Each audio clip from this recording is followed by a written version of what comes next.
Okay, in the last game, I did not win. And I should have won and I should have lost.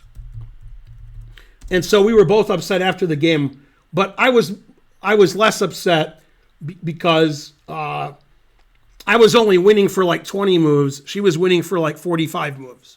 So she was more winning than me, I guess. I don't know.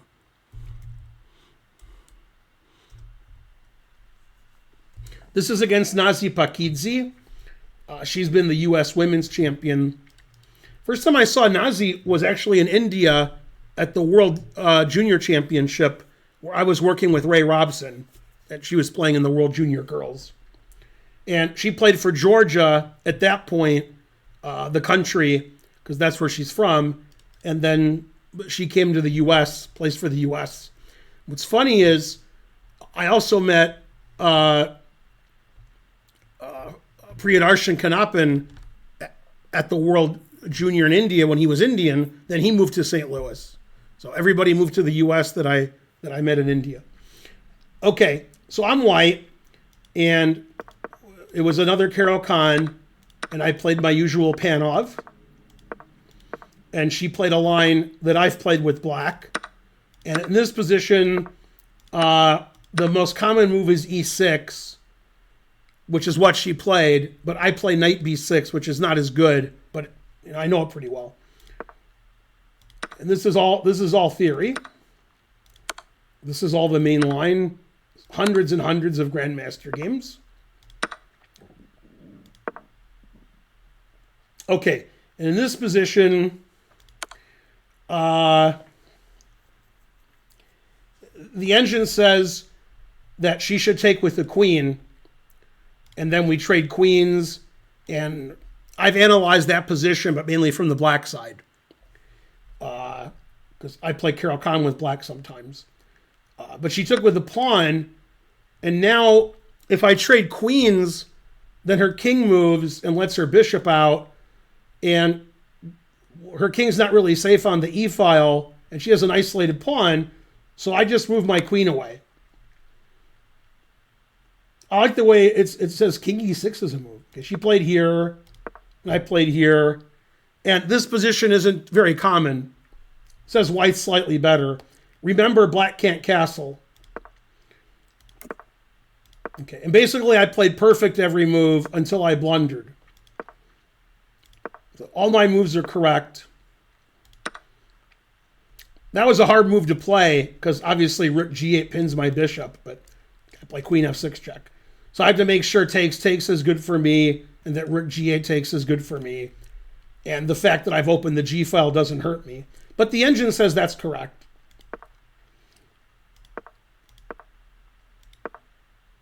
Okay, so all my moves are correct, and I'm plus 1,000,000.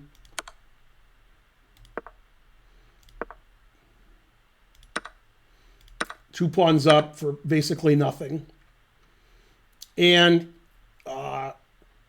if she plays h4 in this position, I play rook e1. And if she plays rook e8 to defend her bishop, I can take on h4. But there's no other way to protect her bishop. So it says I'm just winning here. So she played queen e6.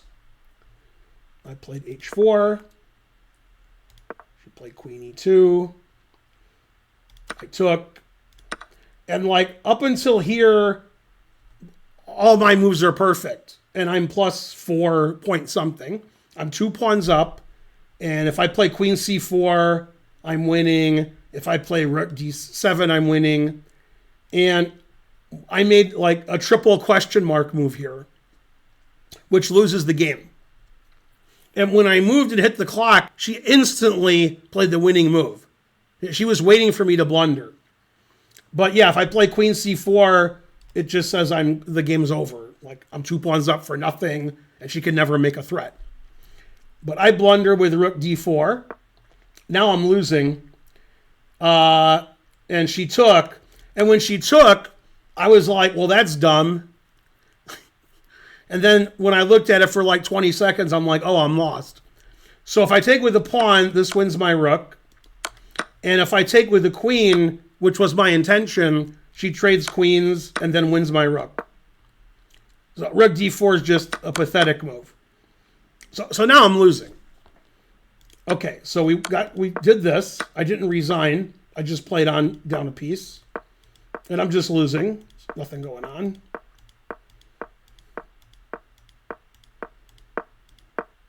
I can't do very much. I'm sort of passive. And she won a pawn.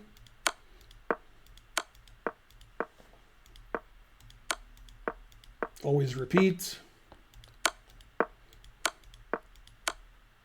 And I knew this would be a lost position if I didn't trade queens. And I knew it was lost if I did trade queens. But I thought trading queens, I have a chance. Okay, so the idea is if she takes here and I take back, this is actually a draw. Because this pawn keeps her bishop busy. My king can go here, which she actually can't stop.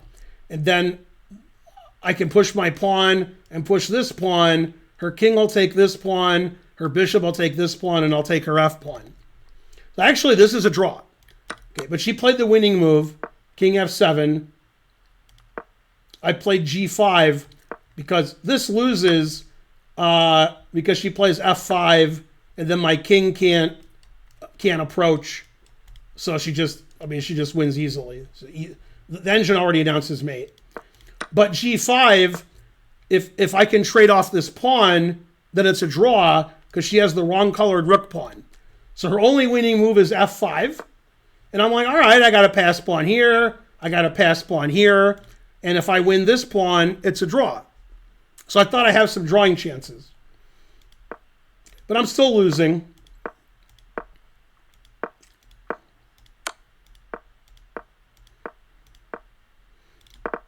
Still losing. Still losing. She's in terrible time trouble here. Still losing. Still losing. Still losing. And in this position, she blundered. And here, I thought I could draw because I thought if she takes my pawn, then the way to draw is to go here, and eventually I'll win this pawn. I have to sacrifice this pawn, but that's a draw. And it turns out I'm not drawing here, I'm losing. And she was just playing on increment. The only winning move is to take, then play f2. And now I thought I go here, and then I take, and it's a draw. But it turns out she's winning by one tempo. And this is the only way to win. And now this move wins. And this is actually the end of a puzzle that I know. This is the exact position.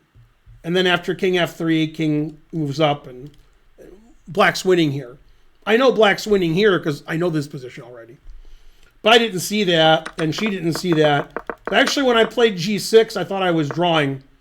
And the only way for black to win is in every single position, she has one move that wins. The only way for black to win is to play precisely this way. There's no other way to win. So she is still winning, and probably if she had 10, 20 minutes on her clock, she would have won. But after g6, she had seconds left, so she played bishop f6, and now it's a draw. And here she acquiesced to the draw. She took on g6, and I took, and we agreed to a draw. But she didn't play king g4 because she's probably afraid of losing. Because, I'm going to get a queen then. After king g4, the engine says white is +2. It says after here, black is playing for a draw. And it says she must play bishop d4 check. There's no other move. Otherwise, I'm winning completely. And then white's better here because I'm close to queening. This is a table-based position. The engine says I'm +2, so probably it's a draw. If it wasn't a draw, it'd probably be like +30 or something. But yeah, it's funny. If she plays king g4, which is the only move to try to win, then she's fighting for a draw. So that's why she took, because she's in time trouble, didn't really have time to figure that out. And it's good she didn't play that, then she'd be fighting for a draw. And now this is an easy draw because my king gets to the corner. So the first 20 moves of that game I was winning, then I was losing for about 40 moves, and then finally in this position I'm drawing. So it was a really exciting game. That's the only game I've played Nazí Paikidze. It was a really exciting game. And obviously she was upset at the end because, I hung a piece, but I was winning first, so shouldn't we both be upset? But only she was upset. I was happy that I was able to draw at the end. And yeah, I remember,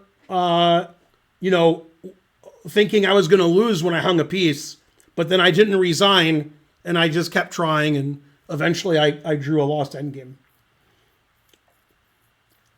That's too bad when you look at your best games from a year, and like in two of them you were lost, and you won one and drew one. I wasn't lost in the other two games.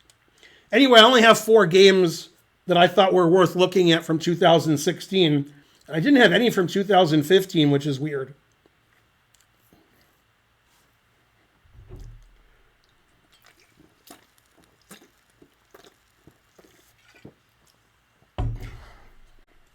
And so forth.